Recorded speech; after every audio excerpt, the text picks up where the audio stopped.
مساء الخير أعزائي المشاهدين، شلونكم؟ يعني شفت تقرير حلزون، كائن حلزوني لونه أصفر. فكان أكو ديدان طفيلية. طفيلية يعني تتطفل على كائن آخر وتتغذى منه. شلون مثلا الخفاش اللي مثلا يتغذى على يمص دم الكائنات الأخرى. فهذا الديدان الطفيلية يعني نوبات تستقر بداخل كائنات أخرى، فمستقرة متطفلة على أعين الحلزون، وواضعة البيض ملتها منفقسة بداخل عينه.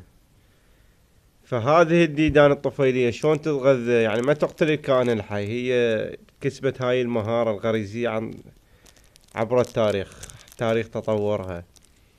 فتظل تتغذى من عينه، من يعني هاي الديدان ما تاكل مثلا الدماغ والقلب حتى لا يموت هذا الكائن الحلزون او اي كائن اخر تتغذى عليه.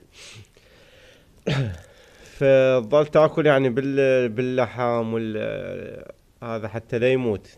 يعني تقدر تستفاد من اللحمة الطري لأكبر فترة ممكنة. تعوف القلب، الدماغ، الأوردة، الشرايين. تتغذى على الباقي ال- على الباقي اللحم والعظام والأمور الأخرى. فيعني هي هاي الشاهد، يعني هاي قسوة الطبيعة. يعني تخيل هسه افقس عينك واقعد يوميا شوية اشلع من لحمة غدا وعشا وريوق لحد ما تموت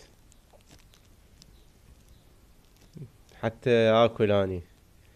يعني انت ما تقدر تلوم الديدان ولا تقدر يعني شوف قسوة الطبيعة.